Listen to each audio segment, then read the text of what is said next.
I am Professor Rekha Pandey, Professor of History and Women's Studies.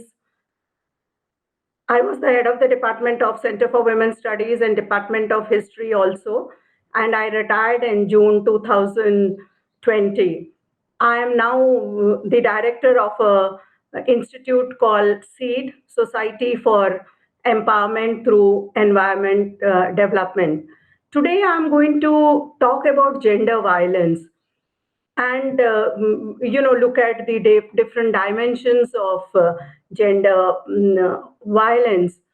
Now, what is it that we mean by gender violence?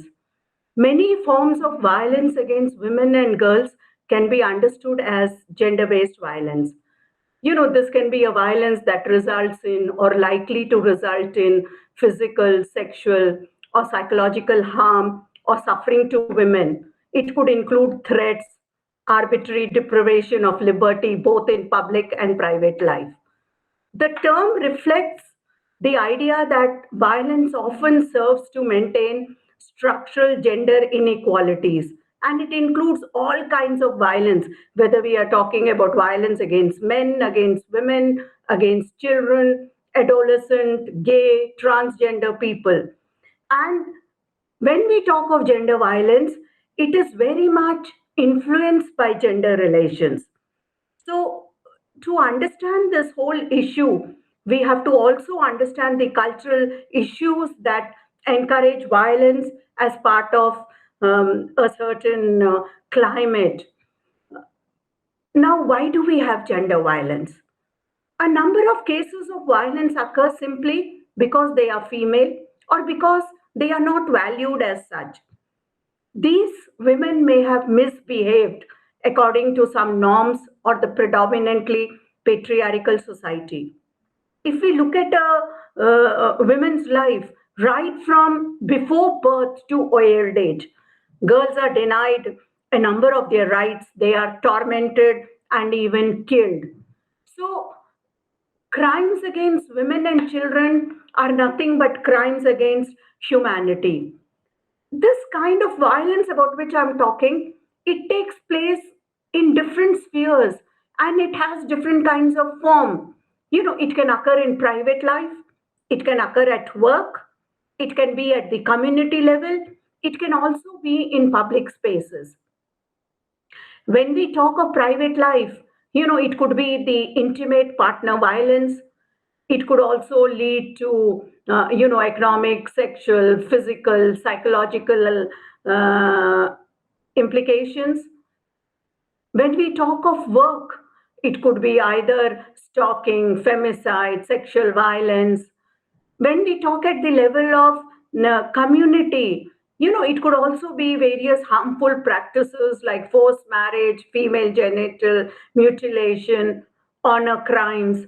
In public spaces, when we talk of violence, it could take the form of trafficking of human being, it could be sexual exploitation, there could be sexual assault, it could also be sexual abuse online. And gender really influences violence because gender norms and inequity condone and perpetuate violence against women. Gender also influences the pattern of violence among men versus violence against women. And violence against women is used to support unequal gender relations. Women really keep quiet, they do not speak much because there is a culture of silence around this issue. Many a times, women don't speak out of fear to protect their family honor for the sake of their children, or the women think she is at fault. Many women think that this is something which is very normal and inevitable. It is a women's lot that there is seemingly little they can do about it and escape their lot. It was first in 1979 that the Convention on the Elimination of All Forms of Discrimination Against Women, which is generally referred to as CEDAW, was adopted. And it linked gender based violence to human rights. It said that, violence in any form or discrimination that seriously inhibits women's ability to enjoy rights and freedom on the basis of equality with men. Then we had another convention which came up in 1989, and it is called the Convention on the Rights of the Child, CRC. And it is also dealing with violence against girls. And India is also a signatory to this convention. It talks about protection of the child against exploitation. And it says that every child has a right to a standard of living, adequate for the child's physical, mental, spiritual, and moral and social development.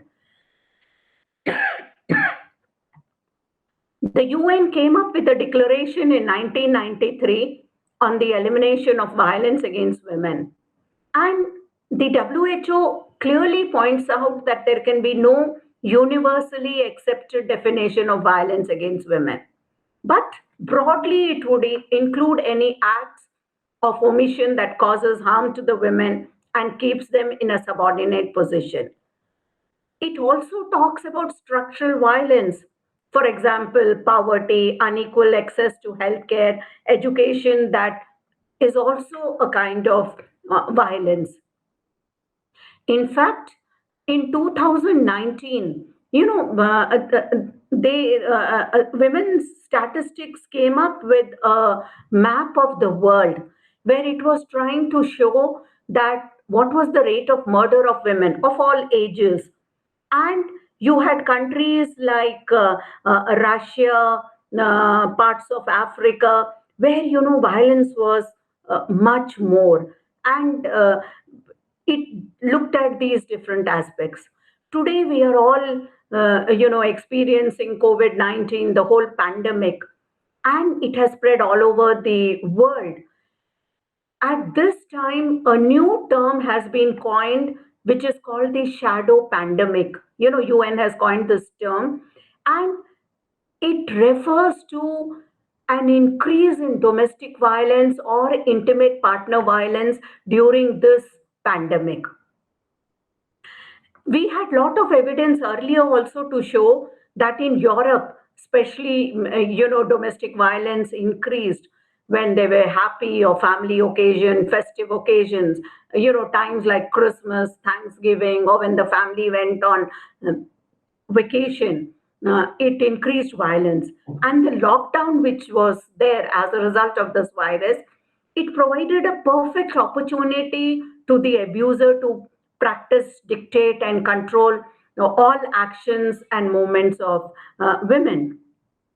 Because of the physical confinement, it really, and in the wake of the global slowdown, massive economic dislocation which happened all over the world, there were closed business, the whole spectrum of unemployment was looming large, and it was accompanied by threats of hunger and poverty, and the future seemed so indefinite.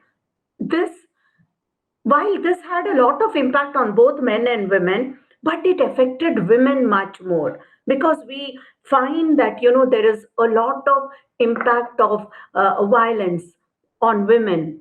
If we look at India also, the slogan at this time is stay home and stay safe. Unfortunately, the home is not a safe place for everyone. One may, because of the quarantine, many women are already trapped into violent relationship with husbands and home. When the liquor shops were closed, men were not getting liquor to drink, violence increased. After all, violence is nothing but it is a power relationship in a family. As a result of the outbreak in many countries, we find that domestic violence increased. In fact, the National Commission of Women, it raised an alarm. Just as the pandemic was, numbers were rising in India, and it reported that the, violence against women was increasing. In fact, it said that during the lockdown, it had received 47% complaints only related to domestic violence. From the period March 23rd to April 16, there were 239 cases which were reported for domestic violence. And it after this, the National Commission of Women launched an WhatsApp number from April 10th onwards, saying that women could report on this WhatsApp number of domestic violence. And within a month's time, they got 40 messages on this number. So we have enough proof to show that domestic violence increased during the coronavirus. There were so many, national dailies, not only in India, all over the world, whether you look at it at New York Times, The Guardian, all of them have reported that there is so, because of the stress of being locked at home, abuser and the abused being in the same situation. And while, we are talking of social distancing and other aspects, violence is something which has increased during this period. They also refer to something called the intimate terrorism. Many experts prefer this term for domestic violence. It is an intimate terrorism. And because of, physical violence, because of abusive relationship, this kind of violence has only increased throughout. If we look at our society, we see, like I was saying, that there is violence right from before birth. We look at the sex selective abortions. The number has increased so much. And what happened during the corona, on April 4th, the Ministry of Health and Family Welfare, it issued a gazetted notification and it suspended some key sections of the PCPNDT Act, that is the Prenatal and Preconception Diagnostic Technique Act of 1994. Till June 30th, this was suspended. And this act makes sex determination as illegal. And when it has been, suspended, though women's organization raised out a lot of issues against this, it said that, in the Indian family, there is such a deep rooted son preference, and there is so much of a prejudice against the girl child. This kind of suspension will only increase sex selective abortions of the girl child. If we look at our family, society at large, we find that violence is all pervasive. In fact, every day, if you just switch on the television news or if you look at the newspaper, there are so many cases of violence which are reported that we have almost become immune to it. These are just numbers in front of us. But what is really important is violence is all pervasive and it cuts across lines of income, class, and culture. Earlier, we used to think, violence is only a low class phenomena, upper class and middle class women don't face this kind of violence. But there is violence across income, class, and culture. And the main reason for this is the unequal power relationships which we have in the family and the whole, notion of sexuality, our cultural ideology, the doctrine of privacy, all this leads to more and more violence. When we look at violence, there is a chart which has been developed. You have the first, a very dark zone, which is the official statistics. This is a very small number which comes out. On top of this, you have a administrative data. How many violence has been reported, maybe at the police station. Those are taken into account. And about that, you have disclosed violence. This is a violence which may be based on a certain survey you may have carried out. And lastly, you have the actual prevalence of incidents of violence, which is the gray zone. And it is so huge that, we cannot even imagine the extent of violence against women. Like when I said, if you look at a girl's life, there is violence throughout. At the prenatal stage, before the child is even born, you have sex selective abortion. Many women are battered during pregnancy. There is coerced pregnancy. Then at infancy, we have female infanticide. Girls have different access to food and medical care. In childhood, in so many communities, you have child marriage, genital mutilation, sexual abuse in the family. Child prostitution and child trafficking is a very common phenomenon nowadays. In the adolescent period, you have economically coerced sex, rape, and sexual harassment. In the reproductive age, there is so much of an abuse of women by male partners. We have something called the marital rape, though the law still doesn't recognize marital rape in India. You have dowry abuse and murders. There is so much of psychological abuse which takes place even at the workplace. When you look at old age, there is so much of an abuse of widows, elder abuse, and this affects women much more than men. So, if you look at gender violence, it is everywhere, right? Starting from home to school to workplace, in public spaces, and today it is also in the cyberspace. It's everywhere that you have. What is the reality of our society? These are some of the cuttings I have taken from newspapers. Just, for a short period, a 3-year-old girl is being molested and raped. Women above 70 are teased and killed. There was rape of women who were in homes, and, they were forced for custodial violence. Sexual harassment at the workplace is so much common. Women face a glass ceiling and they are prevented from getting promoted. In Hyderabad itself, like the Nirbhaya gang rape case, we had a case of a 27-year-old veterinary doctor. And after raping her, they killed her, they burnt her body. So, the perpetrators of the crime do not even want to leave an evidence. And as I said in the beginning, these are just numbers for us. We develop an immunity to these numbers. Another thing which is very important is there is more violence in Asian cultures because in Asia, we have defined masculinity at the expense of women. A man's honor rests in women. So the worst hit in a caste war or a communal clash are women. What happened during partition? We already have a long history. The Muslim men were raping Hindu women, they were cutting their body parts. Hindu men were raping Muslim women and, abusing them. It was not that they were taking some revenge against these women, but they were sending a lesson to the men of the other community that you are not man enough to protect your women. Many a times, violence occurs because of inebriation, and in many of the Asian societies, women do not have any property right. The whole socialization process as to how we bring up a girl, it teaches inequality. So both upper caste dominance and capitalism is leading to more and more violence against women.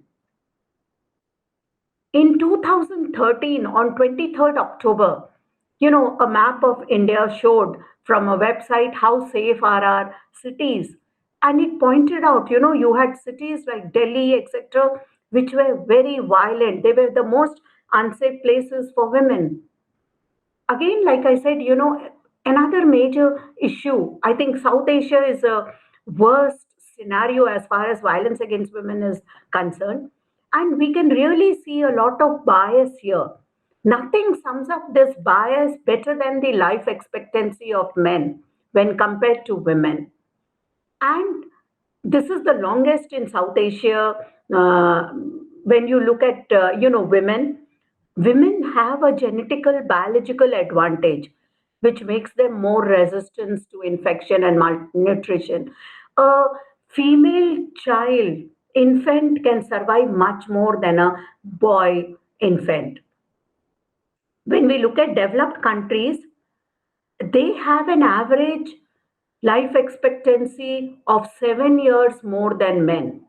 But in South Asia, it is only 1 year more than that of men. It is the lowest in any region of the world.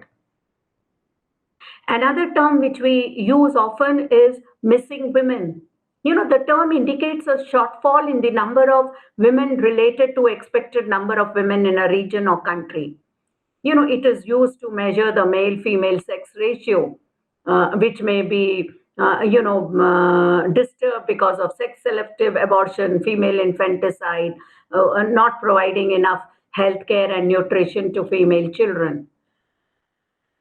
In 1998, the Nobel laureate in economics, Amartya Sen, he stated that economics is not solely concerned with income and wealth, but it should also be concerned in seeing how these resources are used as a means to a significant end, including the promotion and enjoyment of long and worthwhile lives.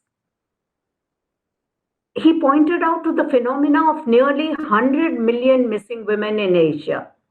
And he says that this reflects the history of a higher mortality for female and a staunch anti-female bias in healthcare and nutrition. He and his colleagues, they examined hospital records in Bombay and they came to the conclusion that women are brought to the hospital only when they are very seriously ill.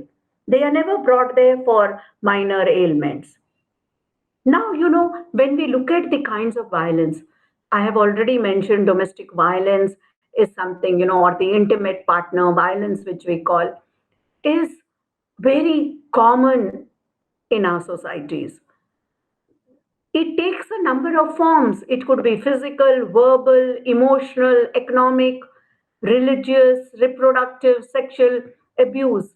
It can range from subtle to coercive forms to marital rape and to violent physical abuse, such as choking, beating, female genital mutilation, acid throwing, and resulting in disfigurement or death.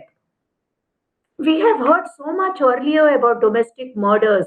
Many of the brides were burnt on stoves. We still continue to read about a number of honor killings and dowry deaths which are there. Section 375 of the Indian Penal Code, it considers the forced sex in marriage as a crime when the wife is below 15. And so, though it does not, marital rape is not a crime under IPC. Only if the wife is below 15 and, child marriage is illegal. So, there are a number of incidents where they are not even reported. The marital rape victim has to take recourse to the Prevention of Women from Domestic Violence 2005 Act. So today, there is a purple ribbon which is used to promote awareness of domestic violence, whether we are talking of domestic violence, including actual abuse or threat or abuse that is physical, sexual, or verbal, emotional, or economic. It is harassment by way of unlawful dowry demands, and either it is made by the women in the family or her relatives. There are so many myths about domestic violence. One big myth is that, it is greater among poor sections. But the reality is, even rich and middle class women are not immune to it. It also, says that there are so many helplines, shelters, legal assistance is available for the victim. But the reality is they are woefully inadequate, even in the best of time. And especially like, when you have a lockdown, when women themselves are isolated and alone and vulnerable. What are the options? They virtually have no options.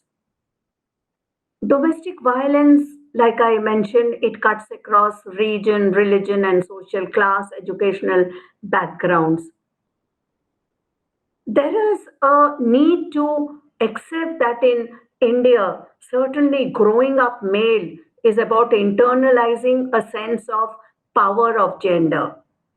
Far from critical engagement with these prejudices, the gendering of power seems to have become a public project in recent years. We have various laws that talk about domestic violence. The Indian Penal Code Amendment 1983, Section 275.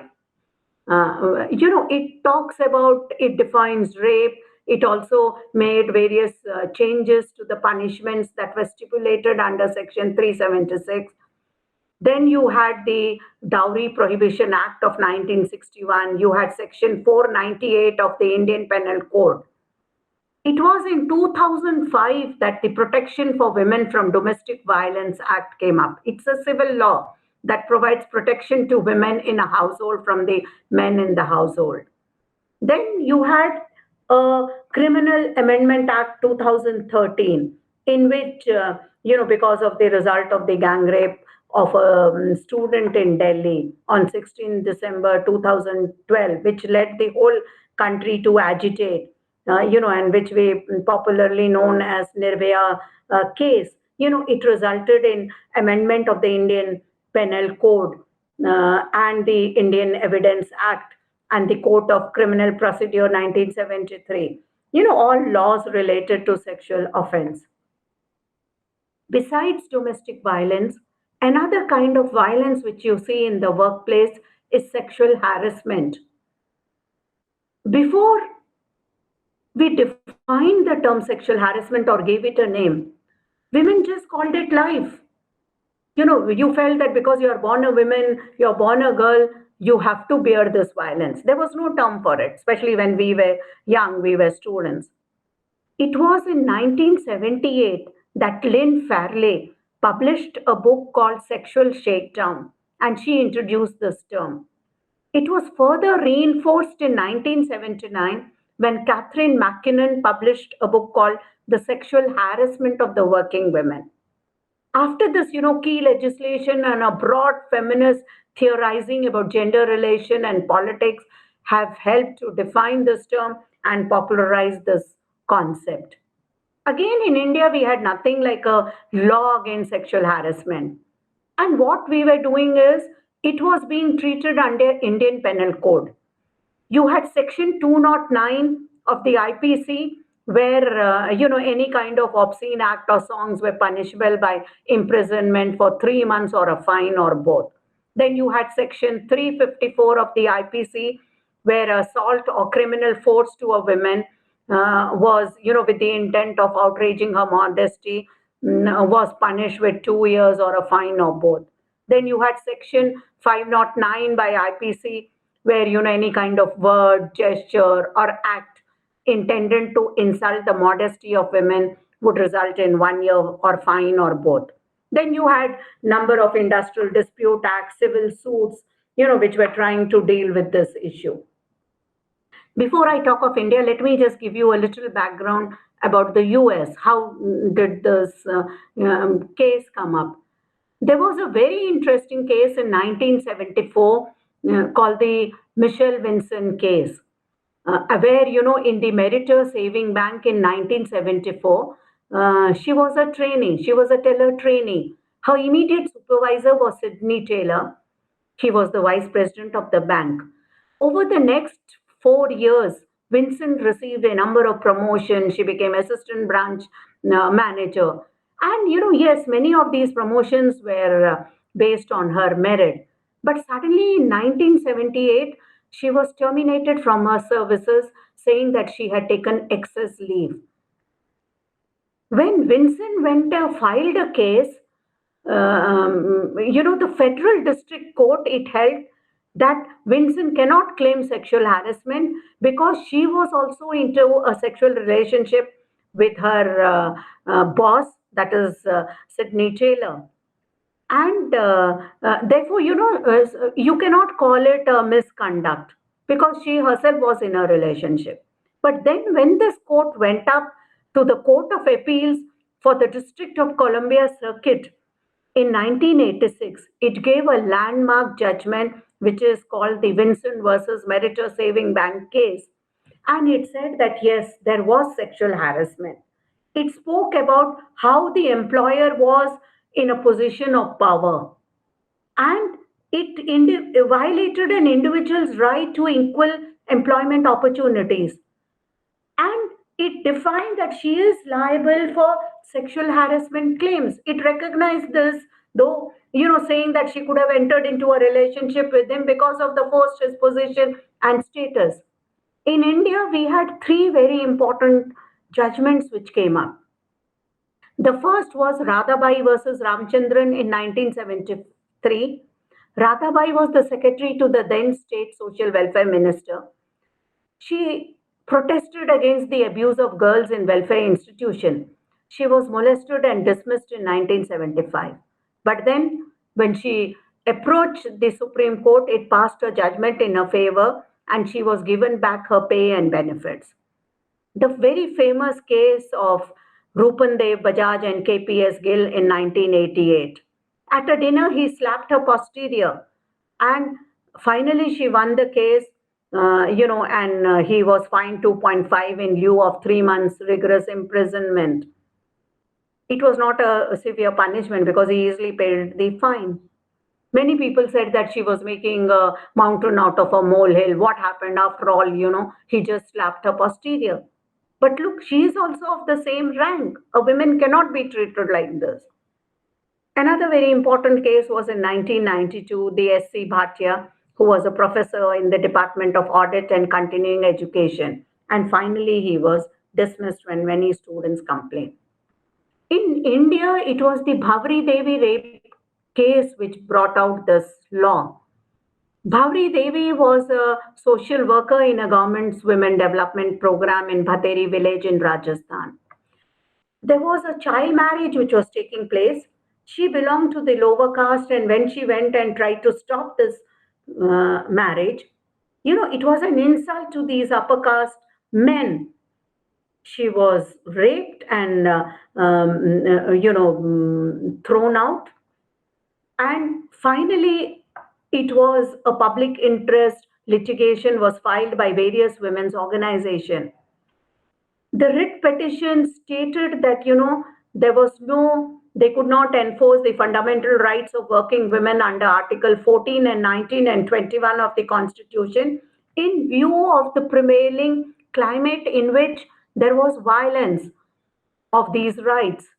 And the Supreme Court laid down broad guidelines, which are called the Vishaka Guidelines, on 13th August 1997. And these had to be followed. But again, in 2013, these guidelines became the basis of the Sexual Harassment of Women at the Workplace Prevention, Prohibition, and Redressal Act. So we do have a law for this. Now, how do we understand sexual harassment? Any unwelcome sexually determined behavior, such as physical contact, a demand or request for sexual favors, sexually colored remarks, showing pornography, or any kind of physical, verbal, or even non-verbal conduct leading to a sexual nature. This act talks about it could be a verbal or physical contact with the intention of sexual relation, but it could also be a quid pro quo act due to the power of that person, in exchange for favors, promotion, perks, better grades, something which the American court had mentioned in the case of Vincent. It could be amongst colleagues. It could also be from clients, especially in professions where women's roles are sexually packaged, such as air hostesses, beer bar, etc. It could also be against women in authority to undermine the position of other women. The biggest problem when we talk of sexual harassment is the films which have created so much myth. There are films where you will see this heroine who is supposed to be very beautiful. There are a lot of boys who keep harassing her, including the hero. And the films try to interpret it that she's saying no, but in reality it means a yes. Many a times it is said as a normal male flirting. It is something very natural to men. What did Mulayam Singh say in the parliament? That, boys will be boys, they will behave like this. But we have to recognize that it is an assertion of power rather than an expression of sexuality. Films create a myth that, women enjoy sexual harassment or eve teasing because, she is the most popular girl, she is the most beautiful girl, and so she has the right of the boys to harass her. But the reality is it is very humiliating and degrading. Many a times it is said that, women ask for it by wearing revealing clothes. Women who are single, divorced, face it often. We had The Me Too movement, which is not very distant from us. So many big names came out at that time. Again, there was a lot of criticism saying, why did these women wait for 15, 20 years? See, it's not that easy. When a woman is being harassed, some of these women did go into the police station, they made complaints, but nothing happened. These were young girls working with very important people as journalists, MJ Akbar, maybe Sajid Khan or Nana Patekar. They were trying to make a career. But yes, the Me Too movement brought out so many names, and it was name shaming, name calling, but then it also made the other men uh, careful about their behavior with other women. There is a big myth that this is something which is very harmless, and women who object to it have no sense of humor. As was said in the case of Rupandev and Bajaj.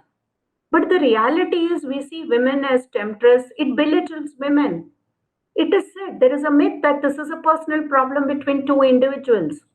But the reality is, it's a pervasive public problem, and therefore it needs public solution. Many a times the myth is created that women use sex to go ahead, women misuse claims of sexual harassment. But that's not true. Society's perception is that it reduces everything to sex. There is a myth that prostitutes cannot be sexually harassed, but they are also regularly harassed by policemen, middlemen, and clients. There is so much of a impact of sexual harassment.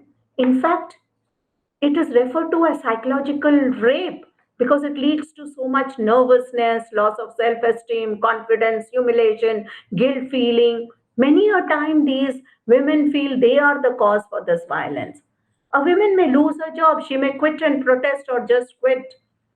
It also restricts a women's mobility, late night shift, public transport. We had a big campaign called Take Back the Night. Why are night spaces not safe for women? In reality, what happens, it is the victim here who is turned into a wrongdoer. There is a slander of her morals and a character which one can see. Now we have to understand the impact of violence. Violence does not just mean a man beating the women and getting away with it. It has severe economic, political, and social costs. If we look at violence around the world, it costs more than 14.76 trillion a year. If you calculate, or $1,988, that is rupees 1,48,811.14 for every person alive, according to a research which is published by the Institute for Economic and Peace. Violence against women is an obstacle to the elevation of poverty. It results in direct costs both to the health and the legal system. So the woman has to go to the hospital, she has to be cured. She may, if she wants to break up in that marriage, it would cost lawyers, court system. So it has direct cost to both the health and legal system. It also means a loss of work and loss of income to the worker, and also to the employer and the employee. If this woman is not going to work, it also means a loss to the employee. It also has a social cost because it undermines the whole importance of family. It threatens the viability of family as an institution. It affects children, their health, nutrition, educational, psychological well being, and enjoyment of rights. It also limits a woman's decision making about reproductive health outcomes. We can easily send a message through violence that you can just beat your wife and get away. What message would it send to the children? It teaches them that, you can solve the problem like this, and it perpetuates gender discrimination. There is a strong political cost to this violence because it limits women's empowerment. We are all talking about women empowerment today, but then when women continue to be beaten, they lack control over resources and their bodies. What kind of empowerment can we have? It also prevents human security. The UNDP came up in 1994, and it presented security, human security, as a fundamental goal for development. Earlier, when we were talking of security, we were talking of terrorism, cross border terrorism, interstate terrorism. But UNDP said security has to start from home. And democratic processes can only be strengthened if violence is eliminated. So we have to say no to gender violence. November 25th is celebrated as an international day to end violence against women.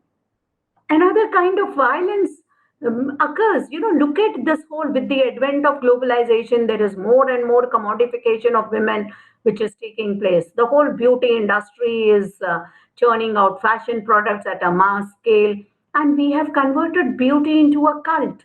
Women are only presented as sex object and not as builders, achievers, and leaders. A woman becomes redundant beyond looking good. So, this is also a kind of violence which has been perpetuated. Another major kind of violence is trafficking of women. It has emerged as a very important issue on women's agenda, including violence against women.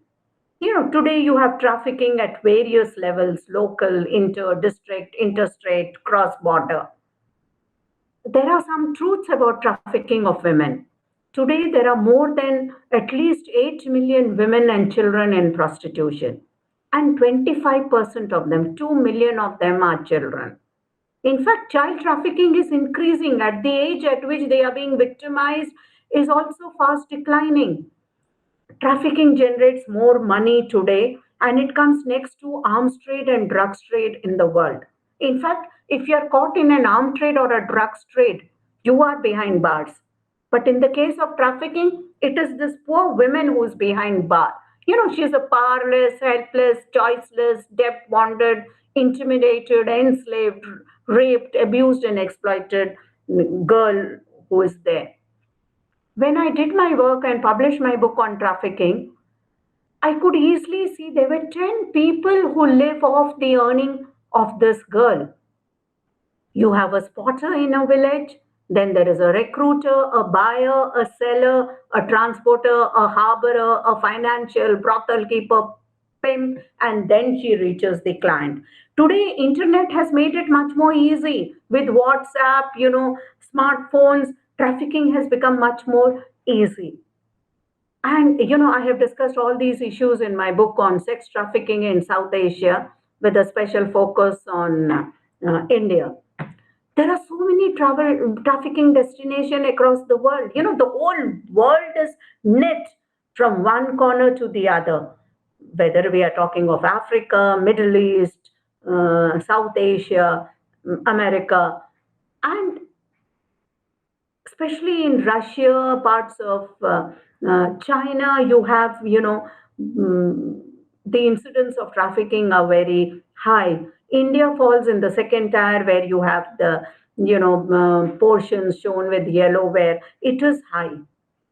There are so many routes from India. These girls are taken to Thailand, Vietnam, or through, from there they are taken to Europe and other places. You have so many routes in India also, from Mumbai to Calcutta to Nepal to Karachi, and then they are sent abroad.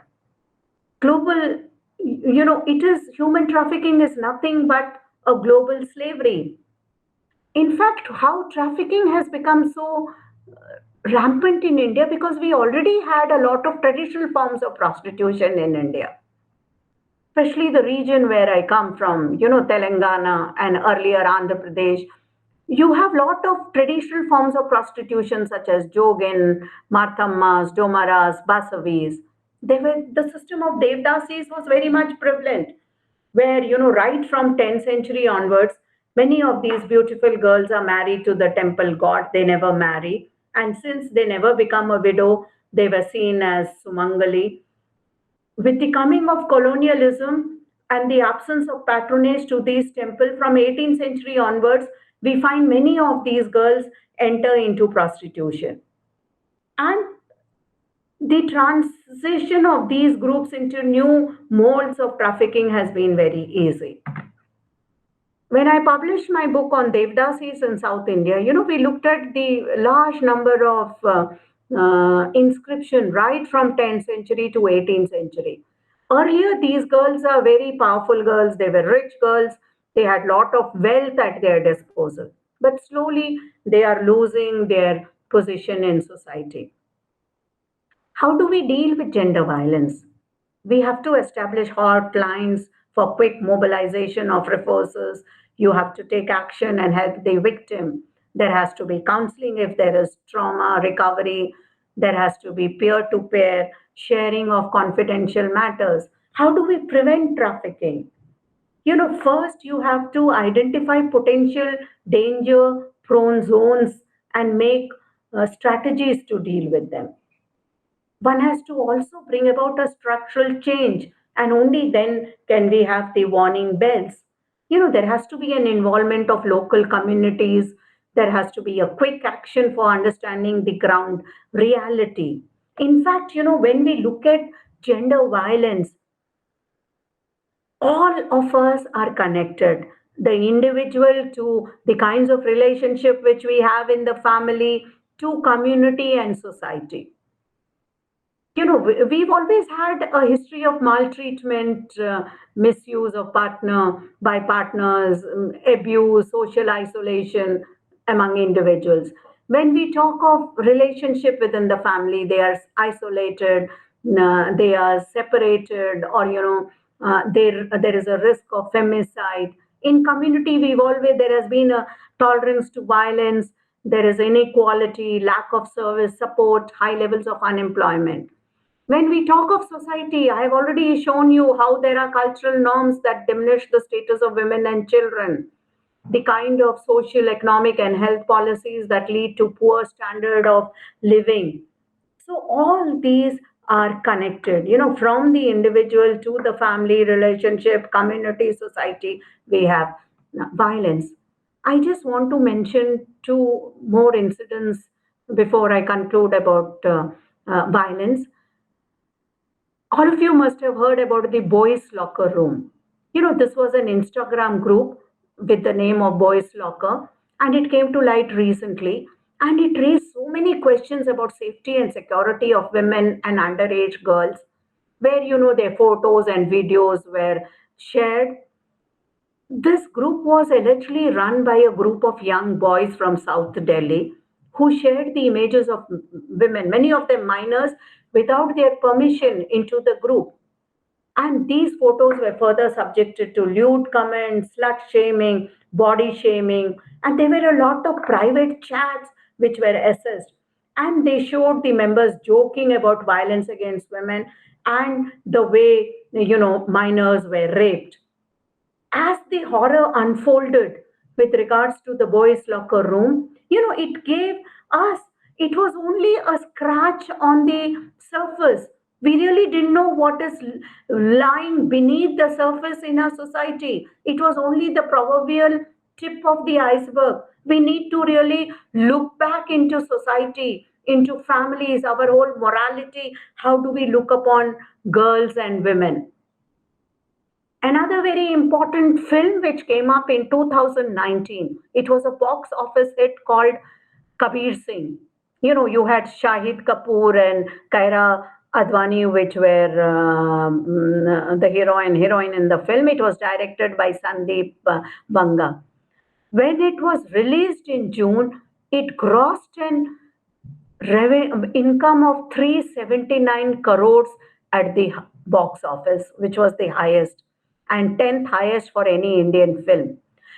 In fact, this film was a remake of a Telugu hit, Arjun Reddy. Even Arjun Reddy had grossed more than 51 crores.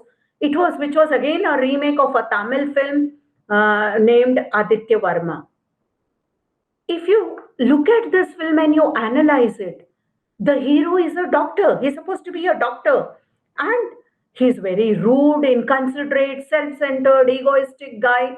He has anger management issues. But then the film presents him without any kind of reproach. And there is almost a touch of hero worship. The very fact that, the film could gross so much money. People were going and watching it. What is the kind of message that we are sending to our youth?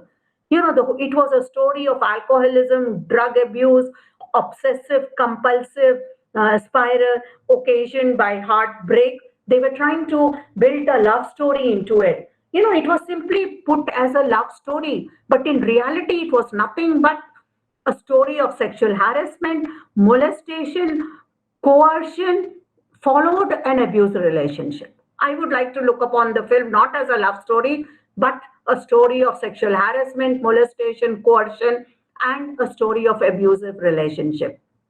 In fact, every dialogue in that film is very demeaning to women. And I mean, if you look at all the films, any mainstream film is like that. They are guilty of this whole notion of toxic masculinity. And we talk of free speech under the constitution. So, these filmmakers use that. And because it is free speech, they can use any kind of language. But what Kabir Singh is doing, it is inspiring Indian men and boys to turn alcoholic and raging maniacs. It is, it was this kind of an image is consumed by our youth, film after film. And I mean, I certainly would not call it the freedom of speech, because they have to stop screening these kind of films. There is a scene in the film which starts, when this girl is entering a medical college. The hero goes with many of his friends, and he points to her and he says, "This girl belongs to me. Nobody will even talk to her." He laid his claim on this girl. The girl has no voice. So, this is how the film is portraying. But somehow, he is a big hero. Now, whom do we blame for this violence? Whom do we blame for gender violence? Is it men, women, or both men and women? I think we are asking the wrong question. Instead of asking who is to be blamed, we should ask what is to be blamed.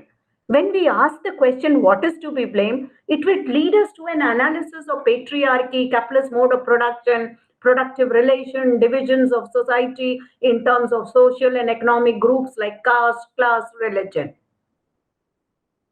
We have to, understand that this is something which is socially governed by patriarchy. It is bounded by social norms. The whole institutionalization of the construction of gender, where gender mainstreaming becomes a big challenge. We need to talk about gender sensitization. It is the need of the hour. Every citizen has to change their attitude. And where do we begin? From the homes, with the boys. We have to give up the notion that one person is superior and the other is inferior by nature. It is a society which is governed by men, and it dictates what women have to do, and many women internalize this. So, what is the way out? The way out is that we have to re socialize the changing context. We have to understand with empathy the gender roles and divisions and sharing. Our whole perception, attitudes, and behavior between male and female has to be changed. All institutions, right from family, society, educational institutions, state, market, media, religion, caste, culture, literature, other socialization institutions, they all have to come together, work together to bring about this change. And we have to really empower women to prevent this kind of violence. There has to be provision of penalties against different kinds of crime. We have to understand police agencies, they are working. There has to be scientific steps in crime investigation. Judiciary has to function properly. Fundamental rights and duties have to be understood, and there has to be security provided. This is a long list. It's almost like an utopia. So we need to prioritize certain area. What are our priority areas? We have to create legal rights. The first and the foremost, knowledge about some simple initiative, spread out assistance, support system, networking, even in rural areas, whether we are talking of social, economic, and legal. We have to create helplines and provide service providers. And therefore, I would like to conclude by saying that gender violence is a reality of our society. And it can only be eliminated if we change the values of our society. Now, where do we begin? We have to begin with the individual. Each individual must make a pledge about his or her own immediate action in private as well as public life if these age old practices and values are to be changed. We should learn to measure one's masculinity in terms of equality. One can start at home by teaching one's son to fight against inequality and teach the doctor to break that silence. So, therefore, I would sum up by saying that gender violence is a major impediment to bring equality. It has an economic, political, and social cost. We have to change the value systems of our society, start from the home, plan certain priority areas, have gender audit, intervention, networking, precautions, and then follow relief. And only then, one, I hope we will have a society where there is no violence against women. Thank you very much.